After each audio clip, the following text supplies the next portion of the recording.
Silvânia, Carla, boa noite, pessoal. Quanta gente bonita, quanta gente querida. Que delícia ver vocês aqui. Mário, Débora, quanto tempo? Boa noite. Hoje a gente vai falar sobre as nossas emoções e sobre os nossos sentimentos, que muitas vezes a gente não sabe o que fazer com eles e, na realidade, na maior parte das vezes, agora sim. Agora a Denise entra. Oi, Denise. Oi, Boa consegui? noite. Boa Muito noite. bem-vinda. Muito Oi, bem-vinda. prazer estar aqui com você. Que bom, querida. Atrapalha do Denise, jeito que está a imagem? você consegue virar para ficar de pé? Posso? Isso, beleza. Ótimo. Assim tá ótimo. Tudo bem, querida? Muito bem-vinda aqui. E eu que agradeço de Muito estar aqui. bem-vinda. Que Nós delícia. estamos aqui com um tanto de gente, de pessoas queridíssimas da página e hoje nós vamos falar sobre os nossos sentimentos e emoções. Eu Opa. acho que é um momento assim bastante pertinente para isso, porque nós ouvimos nos nossos consultórios o tempo todo que as pessoas não estão sabendo lidar com esse momento de maior intimidade, de um convívio mais intenso. Muitas questões afloram e isso implica também nas nossas relações mais próximas, né? Sim. Então, Denise, eu queria pedir para você que se a gente puder, que você começasse a dizer um pouquinho para a gente, assim,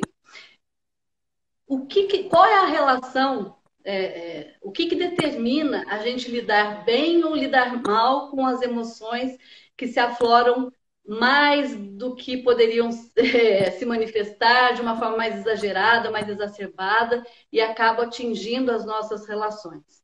Queria que você dissesse um pouco, a gente sabe, né, que isso tem total relação com lá atrás, na nossa vida, lá atrás, no colo da nossa mãe, com a forma como nós fomos ou não fomos cuidados, atendidos nas nossas necessidades mais essenciais. Então, André, eu acho que o que define como nós entramos e gerenciamos uma crise como essa, da magnitude dessa que nós estamos vivendo, é a questão de prática. O quanto nós temos exercitado conhecer os nossos sentimentos, conversar sobre eles, compreendê-los e decidir o que fazer a partir daquilo que nós sentimos. Porque você falou do colo da mãe, da infância, de como nós nos relacionamos em casa, e isso vai influenciar muito mesmo. Quanto nós tivemos de possibilidade de experimentar o nosso sentimento e encontrar o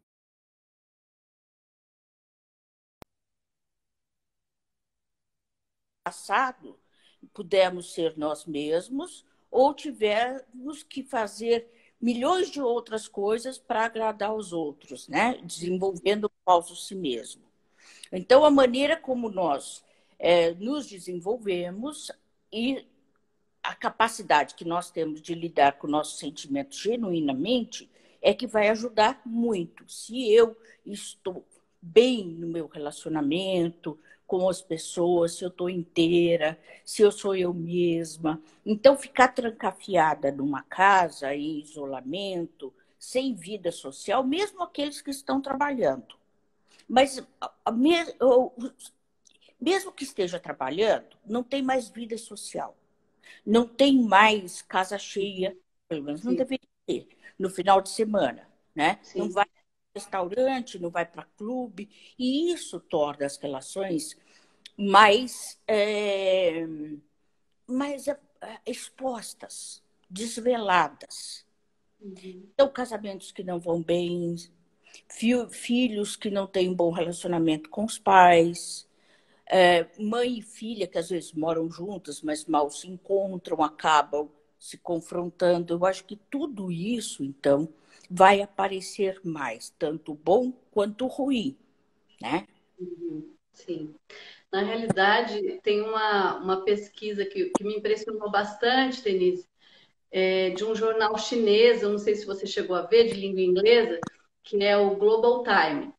E aí ele publicou uma matéria dizendo que quando na China o coronavírus decresceu, né, a transmissão decresceu e as pessoas começaram a ficar numa condição melhor em relação à pandemia, muitos casais correram para os cartórios e se divorciaram. Estatisticamente tem um número grande, assim, uma representação do que a gente está falando, né, da dificuldade que as pessoas têm de estarem mais próximas, lidarem umas com as outras, darem conta daquilo que sentem e dar conta também, né, desse convívio, dessa intimidade que implica em necessariamente eu saber de mim para que eu possa saber um pouco mais do outro, né? E aí eu fico pensando, como que. Porque aqui no nosso canal é um canal de muitas mamães, pais, cuidadores, e como é que a gente pode educar os nossos filhos de maneira que eles possam lidar bem com as suas emoções e sentimentos? Isso é uma coisa extremamente importante. Porque isso, quando você consegue dar conta de reconhecer o que você sente, de saber dos seus limites, de saber de quando você tá boa para o outro ou não, quando que você precisa de um tempo para você, de um recuo para você se recompor, isso faz parte da vida.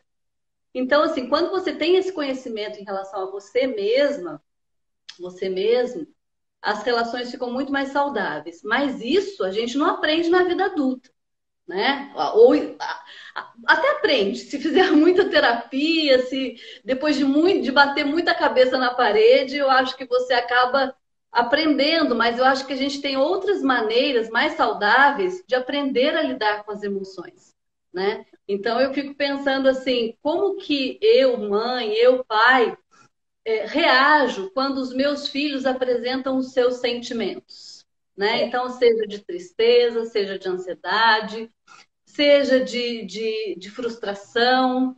Como é que eu lido com os pequenos quando eles estão assim à flor da pele? Eu acho que isso é tão importante, né, Denise? Fundamental, fundamental e muito difícil, já vou dizer de antemão, porque você permitir que os filhos sejam si mesmos, permitir que eles falem o que eles sentem, é uma tarefa difícil, porque se trata de sobrevivência aí dos pais. Porque não é agradável você receber respostas que são respostas, às vezes, de raiva, de decepção. E muitos de nós têm dificuldade de lidar com isso, porque não é fácil. Nós precisamos educar, nós precisamos pôr limites. E nós temos a mania de mandar engolir o choro, por exemplo, quando a gente contraria o filho. Porque é difícil ouvir o quanto o filho está decepcionado, está magoado, está com raiva. E isso é importante, muito importante. Não quer dizer que você vai recuar e deixar de colocar limites. Você vai colocar limites, você vai punir comportamentos, sim, né? Você vai, por exemplo, se ele fez uma coisa que não devia, quebrou deliberadamente uma coisa da casa, deliberadamente, porque eu acho que malvadeza, sempre achei punir acidentes. Mas quando você vê que a criança está fazendo para te irritar, eu acho que é justo que ela fique sem uma mesada, sem, dependendo da idade, mas sim alguma coisa para, como quando na vida nós fazemos alguma coisa errada, nós pagamos por ela. Mas existe uma diferença entre punir um comportamento e punir um sentimento, ou impedir que esse sentimento venha à tona. Eu posso perfeitamente falar, eu estou compreendendo, eu entendo que você esteja triste, que você esteja chateada, que você esteja revoltada com tudo isso que está acontecendo, como, por exemplo, quando as meninas eram crianças e queriam ir a passeios perigosos ou, enfim, inadequados para a idade, Então, eu entendo que você esteja brava, que você diz que a sua amiga vai, que você não vai. Eu entendo tudo isso. Mas eu não posso permitir porque eu estou protegendo você. Uhum. Talvez você não compreenda isso ainda, mas é minha missão, é minha tarefa. Podemos assistir um filme, podemos pedir uma pizza, podemos fazer pipoca, enfim, podemos fazer uma série Uhum. de coisas, né? Que não vão te compensar, mas pelo menos vai ajudar a gente a passar o tempo de uma maneira gostosa. Mas eu entendo, eu já tive sua idade, eu sei como é que é isso. Querer fazer uma Sim. coisa e não poder. Mas, assim, permitir que a criança experiencie o sentimento dela, que ela possa entender, que ela possa conviver com essa frustração, com esse limite, sobreviver a isso e se tornar, no futuro, um adulto mais forte. E às vezes é tão importante a gente reconhecer para os nossos filhos o que eles estão sentindo, né? Quando eles são muito pequenos, eles ficam muito perdidos. Quando aparece assim um sentimento arrebatador para a criança, óbvio que proporcional à importância que ela atribui às coisas como criança, né? Por exemplo, uma criança de 5, 6 anos que quebrou o brinquedo dela, que ela mais gostava. Então ela começa a chorar, né?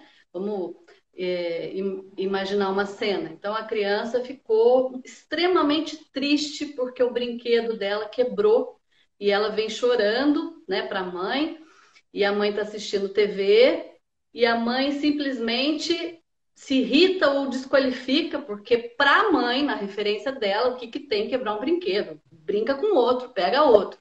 Vou Mas é comprar tão... amanhã eu Oi? compro. Ou então fala, amanhã eu compro outro. Ou fala, amanhã eu compro outro, exatamente. Então, assim, tem várias maneiras, por exemplo, essa cena, né, imaginária, ela é uma grande oportunidade que a gente tem para educar emocionalmente, para ajudar os nossos filhos a lidarem com o sentimento. Isso é uma cena cotidiana e que parece banal, mas está ilustrando o que a gente está falando. Então, por exemplo, uma criança que está chorando porque quebrou o brinquedo, para ela, aquilo é muito. Ela está muito triste. E é muito importante que nessa hora a gente aproveite a oportunidade para dizer isso que você disse para suas filhas, Denise, né? De desligar, desliga a TV. Tem alguma coisa muitíssimo importante acontecendo aqui. Não dá para você continuar falando com seu filho assistindo TV. Desliga. Olha para a criança, se põe no tamanho dela e diz para ela que você compreende que ela está muito triste, porque realmente é muito chato perder o brinquedo. E às Uhum. vezes a criança não sabe o que ela está sentindo. Às vezes é raiva, às vezes é tristeza. Nomeia para ela. Isso faz com que 50% do choro se acalme dentro dela, né? E aí, outra coisa também que é importante é você ensinar assim, o que que a gente pode fazer agora? Né? Eu acho que você lança possibilidades para que alguma coisa possa ser feita, reparada, para que ela se sinta um pouco mais aliviada. Isso é extremamente importante. A gente está pegando o exemplo de uma criança, mas aí a gente vai seguindo adiante, a gente pode pensar no adolescente, né? Nas frustrações do adolescente. A gente pode pensar na vida adulta. A gente pode pensar em nós mesmos, nas relações amorosas. Como é que a gente fica quando o outro não é quem eu gostaria que ele fosse para mim? Quando o outro não responde para mim do jeito que eu gostaria que ele respondesse, né? Quais são as expectativas que eu acabo levando para minha relação e deixando o outro encarregado de cumprir? Isso tudo tem a ver com os nossos sentimentos e emoções, né? Com certeza. E eu acho que quando isso não é bem feito na infância, acho que a gente tem a tendência de buscar nos nossos relacionamentos afetivos o que faltou, né? E principalmente em projetar no outro alguns cuidados que deveriam ser dados pela mãe, pelo pai, né? Pelo cuidador em si, que deveria ter para conosco uma, um amor incondicional, que Sim, depois, nas relações de parceiros afetivos, já não é possível, sim, sim, porque são relações de troca, são relações de outra natureza, sim, exatamente. né? Exatamente. Então, eu Uhum. é um canal de comunicação diferente, que Sim, existe na parceria uma expertise que a gente desenvolve quando a gente é amado da infância, suficientemente amado, sim, né? Consegue constituir um si mesmo e sim, aguentar um relacionamento de frustração com o outro, na parceria exatamente, romântica, seja a exatamente. natureza for. Mas eu preciso Uhum, estar muito bem para aguentar que relacionamentos idealizados fracassem e eu fique com o relacionamento que é possível, uhum, passada a uhum, fase da decepção, porque na sim, paixão vem a romance, que eu idealizo uma série de coisas e que a realidade vai trazer dados novos. E aí sim, eu vou ficar apesar de e não por causa de. exatamente. Mas isso vai depender de uma maturidade que eu adquiri, que eu trabalhei, né, lá no começo. Como eu comecei a ser amada. Se eu fui vista Exatamente. o suficiente, eu aguento estar num relacionamento em que às vezes eu não sou vista da maneira como eu gostaria. Exatamente. E isso é transgeracional, né? É impressionante como a gente carrega nessas impressões. Eu digo que são impressões do nosso corpo, né? Da nossa psique, né? Da nossa psicossoma. E não é nem racional, né? Não são lembranças racionais, são lembranças que são apreendidas nas experiências que a gente vai fazendo ao longo da nossa vida com as pessoas mais importantes para nós. É E pré-verbal. oi? Pré-verbal. Sim, sim, Experiências verbais. sim. E esses modelos, né? Eu fico pensando de quantos gestos, de quantos silêncios, quantas memórias, quantas experiências nós somos constituídos. E evidentemente que isso eu levo e passo adiante, né? Claro que quando eu tenho a condição de ter uma maturidade, um si mesmo que a gente fala, né? Do ponto de vista da psicanálise winnicottiana, quando eu consigo ter uma estrutura de personalidade que me possibilite o mínimo de maturidade emocional, eu sou capaz de dar conta disso. Mas quando isso não acontece, e aí a gente fica pensando, né, Denise, dentro disso que você falou, a gente pode pensar em algumas imagens, né? Imagina, por exemplo, o bebê dentro das suas necessidades viscerais, primitivas, né, de fome, de sono, de cansaço, enfim, da realidade dele, podendo ser atendido no tempo dele, essa necessidade real do bebê, podendo ser atendido pela mãe suficientemente boa, o quanto o bebê sentiu a necessidade, ele sentiu a necessidade e ele foi atendido. Portanto, ele pode se acalmar. O estado de excitação vira calmaria dentro dele, né?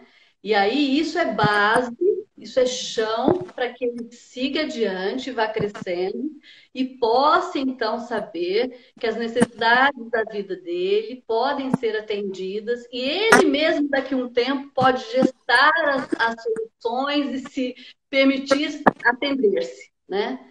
Agora, quando isso não acontece, né? Quando o bebê, por exemplo, no estado excitado de fome, de choro, de sono, não tem uma mãe que tenha a condição de perceber o que ele precisa naquele momento, esse estado de excitação não passa. Essa necessidade não é atendida. Isso, obviamente, interfere na maneira como ele vai se relacionar com seus sentimentos e emoções. A criança que é capaz de ter esse olhar da mãe, porque tem uma coisa muito interessante, né, Denise? Eu percebo que às vezes a gente se ilude e acha que a gente começa a educar quando a gente decide educar. Por exemplo, agora eu vou tirar um tempo para educar o meu filho, né? Agora eu vou lá criar o meu filho. Gente, a gente cria e educa o tempo todo, sempre. Enquanto eu estou em relação, eu estou educando. Ah, mas eu nem estou olhando para ele, ah, mas não estou nem falando com ele, estou cuidando das minhas coisas. Você está educando, você está transmitindo você, a sua presença, a natureza da sua presença para ele. Né? Então, quando que você educa o seu filho? Quando você abre a porta da sua casa. Né?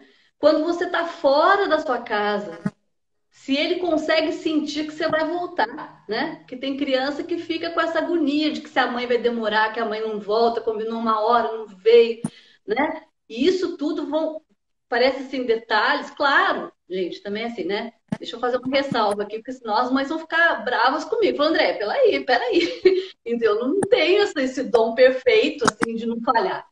Não estou falando disso, a gente falha, às vezes a gente deixa de fazer uma coisa que era importante, a gente deixa de prestar atenção. Ixi, já aconteceu comigo, claro, né? Outro dia mesmo, eu estava aqui entretida num trabalho que eu estava fazendo, meu filho veio para falar alguma coisa para mim e eu não prestei atenção o suficiente nele. Aí ele saiu, falei, nossa, gente, mas que coisa importante que ele está falando para mim, e eu nem parei aqui para olhar para ele, Isso que né? o nosso Winnicott é tão sábio, né, André? Não sei se eu podia interromper, se você queria. Nossa, por favor, pode falar.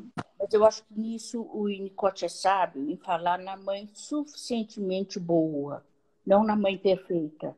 Então, é óbvio que as falhas estão incluídas e elas são até bem-vindas, porque nenhum filho suportaria uma mãe perfeita. Exatamente. Uma carga muito grande. Mas o que ela não pode ser é uma falha consistente, constante, que acabe estruturando na falta. Sim, Na exatamente. falta do cuidado. Então, eventualmente, você faltar ou falhar, perfeito. Né? Agora, quando você não atende às urgências do bebê, como você estava exemplificando, ou quando a gente excede a necessidade do bebê, porque também o inverso também Sim, sim, é produtor de um falso si mesmo. sim. Quando você, ao invés de estar ali com o seio, quando ele imagina a mamada, você empurra esse seio, né? E você acaba dominando esse bebê e fazendo com que ele mame, porque ele percebe que ele tem que mamar. Também Exatamente. aí está uma raiz do falso si mesmo, uma das possibilidades de falso si mesmo. O bebê que mama para agradar a mamãe. E é fácil perceber isso, porque você sente que ele está mamando de um ladinho aqui e soltando pelo cantinho da boca o leite. É Tá? isso mesmo. Está se submetendo nesse momento. E isso não é. Né? E é Então, interessante. é essa atenção vigilante, essa presença, que, como você falou, nós educamos pela presença. E eu digo mais, eu acho que a gente educa mais e melhor pela simples presença do que quando a gente pretende dar seminário ou aula. Com certeza, com toda certeza. E é interessante que você mostrou um exemplo muitíssimo importante, que essa mãe, que a Denise acabou de dizer, né, que excede a necessidade do bebê, ou da criança, ou mesmo do adolescente, a gente pode ir pensando isso ao longo do fluxo da vida, né? É uma mãe que está cuidando sobre o próprio referencial de cuidado. Ela não está atendendo a necessidade do bebê, da criança, do filho adolescente. Ela está se aliviando de alguma apreensão dela emocional. Ela está sobre a circunstância da referência do cuidado dela. E aí, Denise, tem uma coisa lindíssima que eu não canso de falar, algumas pessoas já me ouviram falar isso, que é a definição de cuidado para o Winnicott, né? Que o cuidado só é sentido como cuidado quando quem recebe o cuidado se sentiu cuidado e amado e olhado. Não é porque eu estou fazendo o gesto, é se o outro se sentiu cuidado. Senão eu só tive uma intenção de cuidar, né? Isso é tão bonito em Winnicott, né? E eu queria agora pedir, tem algumas pessoas fazendo alguns comentários, como a gente está falando de sentimentos e emoções, queria pedir para as pessoas, quem se sentir à vontade, que em uma palavra colocasse aqui para a gente como está se sentindo nesse momento. porque também a gente tem que considerar que esse é um momento, assim, indescritível, um momento que nunca vivemos, nunca imaginamos viver. Então, é óbvio que só a questão do nosso contexto atual já justifica algumas tensões, algumas apreensões, medos, para algumas pessoas mais ansiedade, para outras mais depressão, tristeza. Então, assim, e aí a gente precisa ter um discernimento para saber se isso é situacional, ou seja, isso tem conexão, estou viva, né? Tem alguém falando que está exausto, que está cansado.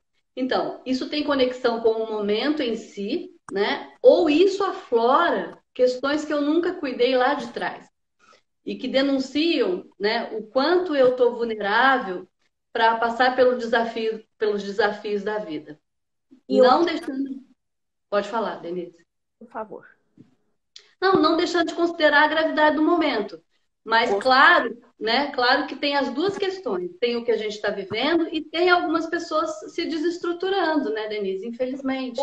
Assim, que tem questões pessoais, o Sim. fato em si dessa pandemia, que está uma loucura, né? E tem a questão ontológica, que é própria do ser, que é a Sim. condição humana. Né? Isso. Nós somos, na angústia, nós já somos seres que querem muito controlar a vida, porque a gente tem muito medo do desconhecido, a gente tem muito medo daquilo que a gente não sabe, a gente tem muitas dúvidas. Tudo isso é tão importante que gerou a filosofia, né? Sim. Esses questionamentos todos. E nós estamos numa época em que muito mais a gente não sabe o que vai acontecer. Muito mais a gente está inseguro. Muito mais a gente não sabe o dia de amanhã. A gente acorda e vai tomar pé da situação. Como é que está hoje? O que aconteceu hoje? Então, eu acho que isso mobiliza, potencializa os nossos piores medos, as nossas angústias impensáveis. Uhum. E é Exatamente. aí, né? Nós estamos em jogo o tempo todo. E tudo aquilo que a gente conhecia como status quo, de sair, de fazer, de acontecer, de contar com tudo de numa determinada rotina, acabou. Nós não sabemos como ficará e quanto tempo ficará. Então, Exatamente. é doido para todo mundo. Mais para Sim. uns, menos para outros, mas não tem uma pessoa em sã consciência, saudável, que possa dizer: estou ótima. Se estiver dizendo estou ótima, duvido. Você pode até estar em casa, entendeu? Pode estar fazendo algumas receitas gostosas, pode estar aprendendo alguma habilidade nova, pode estar estudando inglês. Mas bem, de fato, não é possível. Eu acho até que precisa se rever, né? Porque a gente está vivendo, se a gente está conectado, né, à atual conjuntura, ao nosso atual contexto, claro que, no mínimo, apreensivo, preocupado, naturalmente, que todos nós estamos. Não tem como ser diferente disso, né?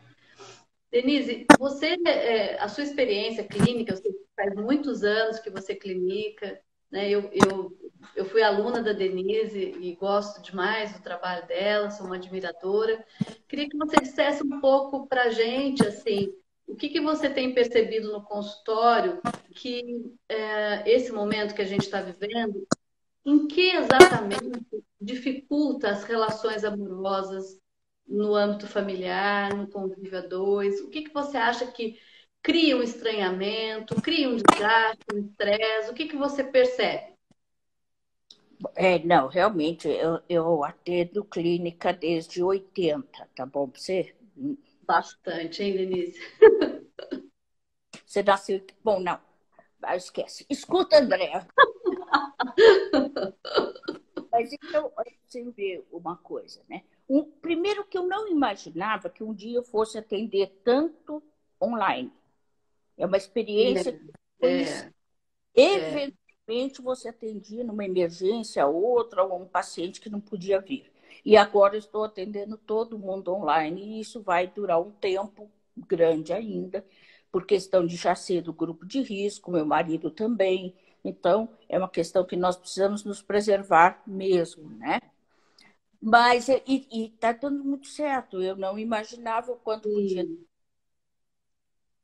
Agora, em relação a como as pessoas estão vivendo no cotidiano, vai chamar aquela primeira fala lá do começo do nossa live, que é assim, é muito o que elas já estavam vivendo. É mais do mesmo, com mais intensidade. Porque aí desvelam os conflitos. Ou as sim, coisas boas. Por exemplo, eu vi uma mamãe dizendo aqui, eu li aí, que ela não sabia quanto era bom ficar com os filhos e ela está podendo curtir isso. Então, que bom, é uma pessoa que já vinha com uma relação boa que se estreitou na quarentena. Assim sim. como pessoas que não vinham num bom relacionamento, ao ficar trancados em casa, fim de semana todo em casa, tendo que escolher alguma coisa para assistir, escolher o que vai comer, fazer junto, dividir trabalho doméstico, né? Sim. Então, todas essas questões afloram também conflitos que já existiam, não são conflitos novos. Quando você falou China ou Japão, que aumentou o Na número, China, na não, China. o número de separações quando as pessoas conseguiram sair das suas Sim. casas, né? Então, porque tudo isso fica mais evidente. Uhum. É, a dinâmica se revela ali, né? É, eu fico pensando que tem uma questão muito preponderante assim nas relações amorosas, que é eu dar função para o outro, né? Em que sentido isso, assim? Primeiro que o outro, invariavelmente, numa relação amorosa, a gente precisa cuidar para que isso não aconteça. Isso é muito difícil de não acontecer, mas é, assim, descarga das minhas projeções. Muitas vezes eu não dou conta de algumas emoções dentro de mim e eu projeto, eu jogo para o outro como se o outro é que estivesse trazendo aquela dificuldade para mim. Essa é uma questão séria nas relações amorosas.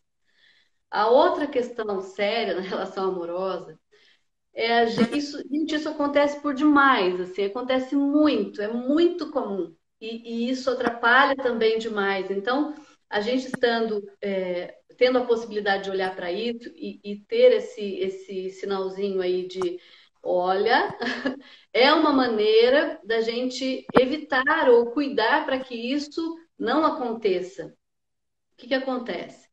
Claro que a gente vem de histórias e a gente se constitui com todas as nossas competências, com tudo aquilo que foi bom, que foi bacana nas nossas relações mais próximas e primeiras.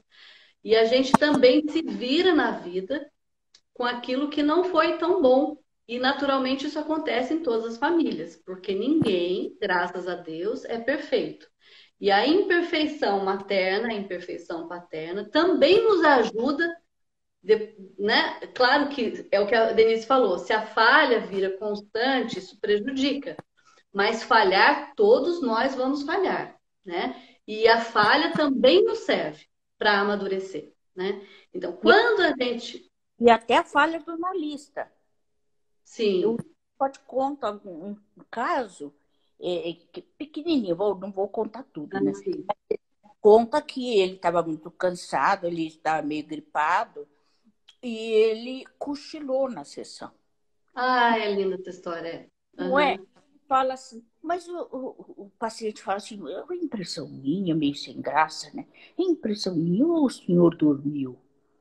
Aí ele pensa por um segundo, em dar uma de ortodoxo, ele jogar a Sim, pergunta do paciente, mas sim. depois ele fala, não, de fato, eu dormi, eu dei uma cochilada, porque eu passei muito mal à noite. Aí o paciente fala, ai, graças a Deus.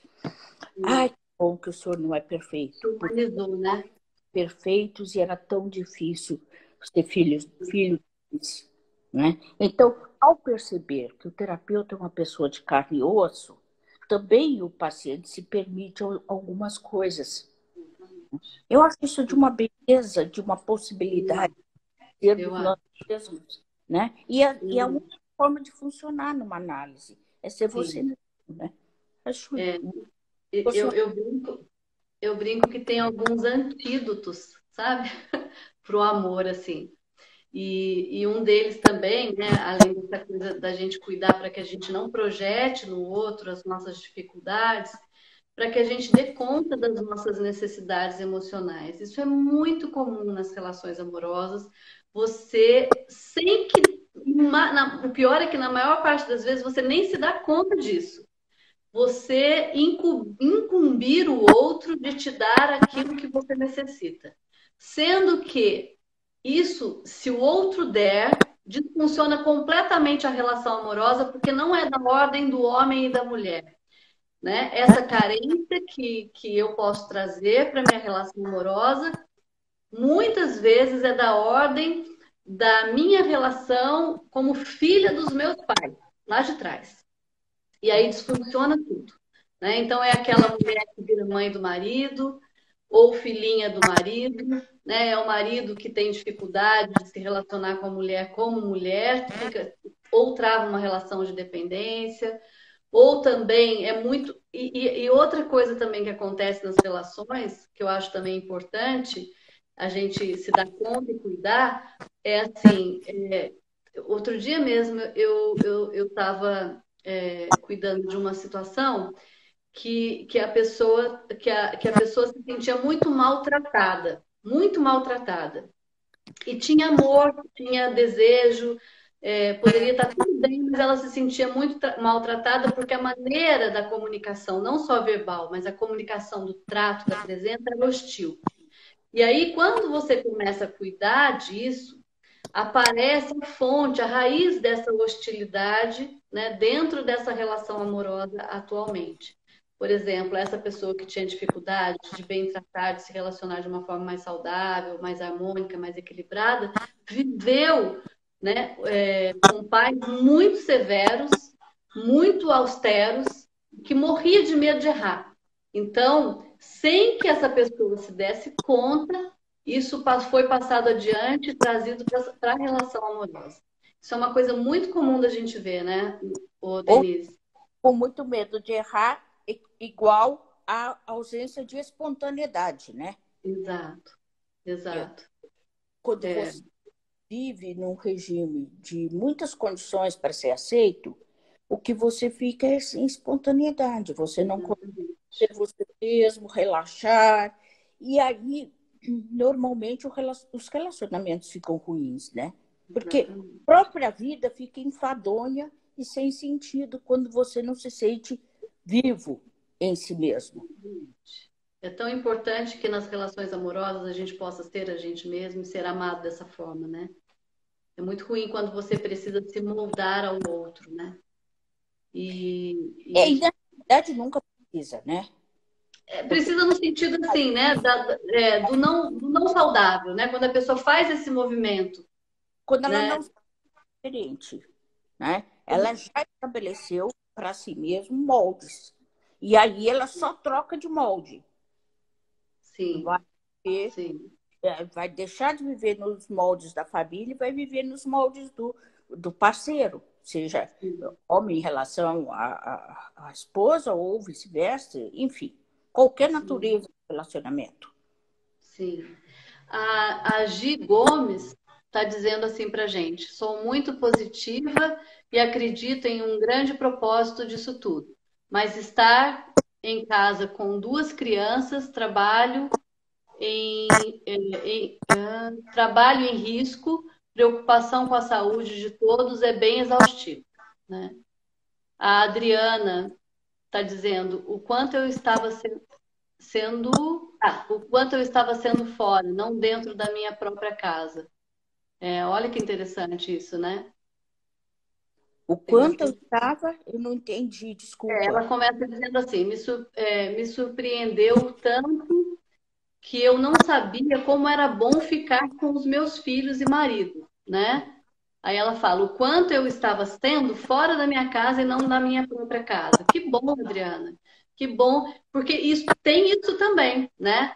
Então, assim, tem as pessoas que conseguiram viver assim uma harmonia, uma coisa de construir proximidade, de ficar gostoso. Também tem isso. Que bom que tem isso. Isso fortalece nessa hora, né? Isso é muito importante. E é bem o que a Denise falou. Na realidade, agora aflora o que já tinha. Se a relação tinha potencial para ser boa, para construir intimidade, né, para se sentir bem, confortável no âmbito familiar, isso vai aflorar, porque daí vai ter mais tempo para viver isso. E se não, também vai aflorar, para viver os incômodos de forma mais aflorada também. Aqui tem uma outra, olha. Paranoia atual aqui é ter uma horta que supra o básico, mesmo não para agora, mas para um futuro. E principalmente que tenha que mostrar para minha filha que pode ficar sem plano BCD. Não sei o que seria o BCD. A Será, convivência será que é de, ajudou. Oi? será que é de saída, de shopping, de clube? Eu não sei o que seria o plano BCD. A Gi Mas Gomes está é bom, né? É uma maravilha poder dizendo. pegar uma coisinha, um verdinho no quintal para botar numa panela, né? Delícia, Ali dá uma delícia. segurança de ter alguma coisa que pegar dentro da casa, né? Sim. E é interessante que isso revela também, assim, né, um cuidado, né? Se você tem uma horta dentro de casa, é claro que você cuida melhor da alimentação, claro que isso soa como um carinho, como, né, uma atenção mais especial. Bacana, muito legal. Tem gente falando que está exausto, que está cansado, que está ansioso. Oi, Sandro, tudo bem, querido? Ah, é interessante que, assim, outro dia me perguntaram assim, André, por que algumas pessoas ficam mais ansiosas, outras pessoas ficam mais tristes? Cada um manifesta um tipo de sintoma nesse momento. Porque depende da estrutura de personalidade, né, Denise? Depende do que a pessoa, da forma como a pessoa lida, né, com as suas necessidades emocionais. Para algumas pessoas, isso inquieta e gera uma ansiedade. Para outras pessoas, gera uma desistência, um desânimo, um tédio, né? Depende muito do que está em jogo. Eu acho que tem um sentimento muito comum, muito presente, entre tantos outros, bons, ruins, que é o medo, né? O medo é uma coisa muito comum que a gente tem visto, uma apreensão, uma angústia, e aí é importante assim, né? Que eu vejo como a gente não é preparado, muito pouco educado para lidar com as nossas emoções, com os nossos sentimentos, é muito difícil a gente conseguir sustentar aquilo que a gente sente para que aquilo passe, né? Para que aquilo seja cuidado, e aquilo passe. E a gente só supera aquilo que a gente para olhar e reconhecer. Ninguém cuida do que não sabe do que está acontecendo ou daquilo que você não para olhar. Então, assim, né, eu brinco, o Denise, que na realidade, quando a gente foge dos nossos sentimentos, sabe quando está um dia de sol bonito, que você vai andando e a sua sombra vai te acompanhando? Fugir do sentimento é isso. A sombra vai acompanhando. A sombra é o sentimento que você está negando, né? A parar para olhar, para integrar, para cuidar, para lançar possibilidades para lidar de forma mais saudável, que te traga mais conforto, mais alívio. É, Então, eu gostei da imagem da sombra, né? Eu acho que é isso também. E eu usava uma coisa parecida em relação aos cuidados que as mães dão aos seus filhos, principalmente quando eles são pequenininhos, e aos sentimentos negativos que emergem também e que são naturais, né? E eu dava exemplo assim, que a mulher que não consegue perceber que às vezes ela tem raiva, que ela tem um cansaço, uma exaustão, uma vontade de sair correndo e tudo mais, e tampa assim, toda a possibilidade de contato com esses sentimentos, é como ela fechasse o nariz para não sentir um cheiro ruim. Mas Sim. também ela não sente um cheiro bom.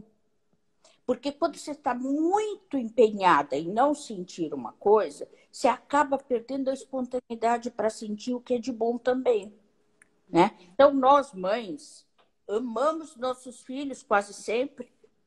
E se nós temos sentimentos negativos, a gente precisa aceitá-los.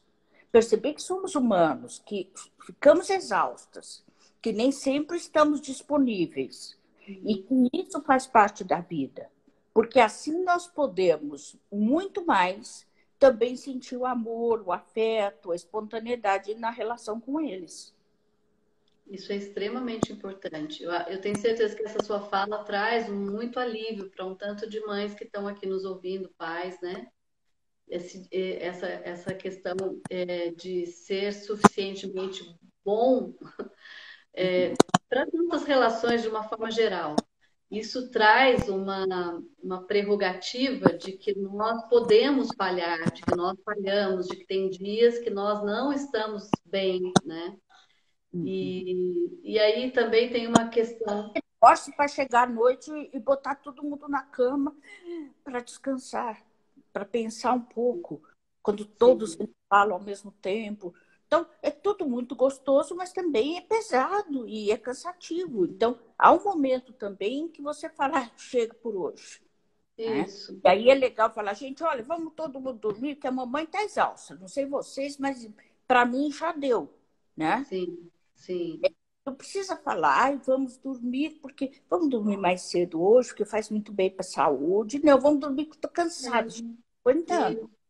Né? Isso Essa é muito... autenticidade é tão verdadeira, né? E é tão importante que a gente seja o mais espontâneo possível, né? Não só com os nossos filhos, mas com os nossos pares amorosos. Eu também, tem muita gente aqui que me pede para falar um pouco sobre a vida dois, sobre as relações amorosas, né? Que compõem o âmbito familiar. E até o Winnicott fala maravilhosamente bem do casal Rochedo, né? Que é aquele casal que traz essa estrutura de uma forma mais equilibrada para o resto da família. Mas é por isso que eu estou voltando a pedidos, né? De falar um pouco da relação amorosa. Eu acho tão importante você ter a capacidade de se reconhecer, reconhecer as suas necessidades, do que você está precisando, das suas fomes, né? Daquilo que você gostaria de fazer, daquilo que você gostaria de viver e que você possa também, a partir de uma autopercepção, perceber o outro, né? Isso é tão importante. Como às vezes, quando você não percebe o outro, isso fica invasivo, isso fica inapropriado, você solicita do outro aquilo que ele não está disposto a te dar naquele momento. Você se frustra, você briga, você arranja confusão porque o outro não te deu o que ele não tem obrigação de te dar. Isso é tão importante, isso dá ordem para o amadurecimento emocional, né, Denise? Uhum.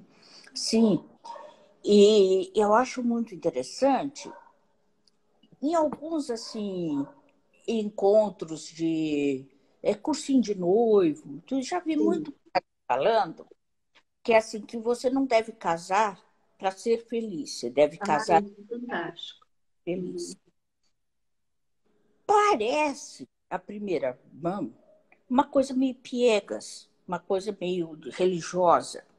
Mas, no fundo, é isso. Resume-se a isso. Eu, agora, da altura da minha idade, do meu tempo vivido, percebo exatamente isso. É lógico que você tem que estar com alguém que dê prazer, que tenha humor, que tenha uma certa leveza. Mas não espere que essa pessoa faça você feliz. Você vai dividir com ela momentos em que você precisa pensar no bem-estar dela para que essa troca exista. Porque é um relacionamento de uma outra natureza. Não é de mamãe e de papai. E às vezes a gente demora muito para descobrir isso na vida. Né? Exatamente. Às vezes quer casar, ou quer namorar, ou quer ficar junto para ser cuidada. E não é isso. Né? E é interessante também, tem aquela pessoa que tem dificuldade de se satisfazer na vida, né? Então, assim, tem uma insatisfação constante. É como se nada satisfizesse, né? É tão interessante como isso aparece com força também nas relações. Ou às vezes é o marido, às vezes é a mulher, né? Que parece que nada tá bom, que o tempo todo o outro não está insuficiente, de que não era aquilo que eu queria, será que é isso? Será que não é aquilo? O tempo todo colocando dúvidas, né? E eu penso que se isso é uma coisa muito constante, isso é uma defesa da entrega. Quando a gente tem muito medo do que o outro vai fazer com o nosso amor, do que o outro vai fazer com aquilo que eu sinto, do que o outro vai fazer comigo, eu começo a tentar jogar o outro fora de mim, né? O tempo todo eu estou me insatisfazendo com o outro, como se isso tomasse o lugar de uma possível entrega amorosa, de uma plenitude. Então, isso também aparece muito nas relações como defesa, né, Denise? Não sei se você já observou isso. É como assim, eu estou abortando a relação, Uhum. estou deixando essa relação antes que essa relação me deixe, né? É uma, Exatamente. Antes que é você um me abandone, eu te abandono, né? boicote que a gente faz, né? Porque assim como não tem ninguém que satisfaça o tempo todo, não tem ninguém que também não satisfaça em nenhum momento. Se nunca satisfaz, se sempre tem uma crise, se sempre tem uma questão existencial, nunca tá bom, isso não é do outro, né? Isso talvez preceda a própria relação amorosa. Com Isso é certeza. uma coisa, A né? tarefa de fazer um dia a dia saudável, feliz, é uma tarefa de cada um. Então, Exatamente. o que eu vou fazer com o meu dia, como eu vou preencher de uma maneira agradável, ou como eu vou viver, depende de mim. Sim.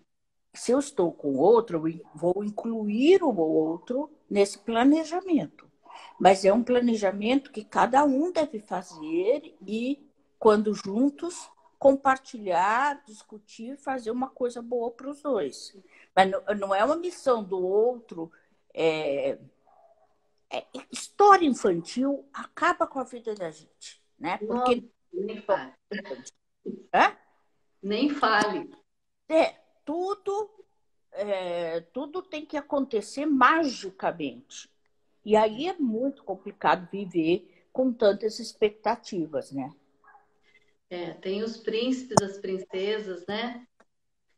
E tem umas necessidades assim dessa ordem, né? De que Gente, nas histórias infantis, cada um estava vivendo uma situação ruim, de tédio, de maus tratos, enfim, uma série de coisas.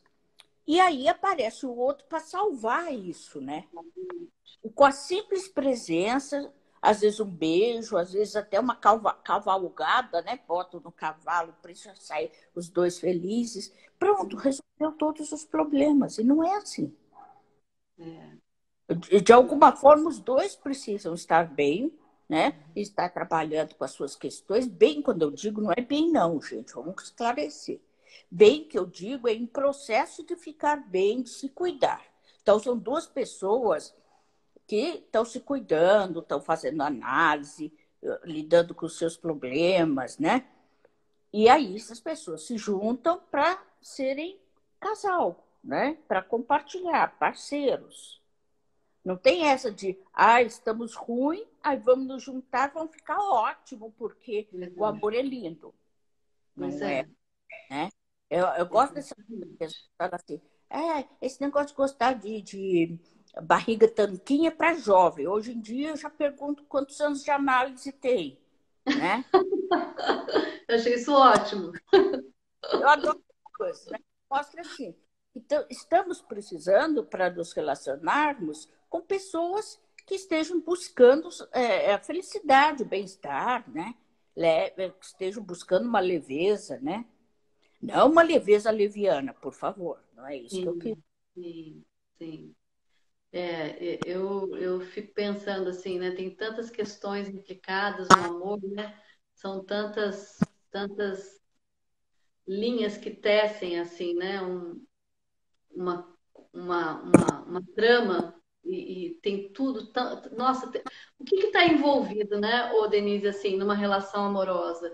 Está envolvido o modelo de mulher que eu vi acontecer na minha frente, o modelo de homem que eu vi acontecer na minha frente, o modelo de casal dos meus pais que eu vi acontecer na minha frente, a maneira como meu pai se relacionou comigo, a maneira como a minha mãe se relacionou comigo, aquilo que foi super importante para mim, que eu quero dar continuidade, quero que o outro responda. Aquilo que me faltou e eu quero que o outro me dê. É uma carência que às vezes, muitas vezes, eu nem dou conta que eu tenho e eu levo para o outro me satisfazer. Então, a relação amorosa é uma arte, é uma descoberta contínua.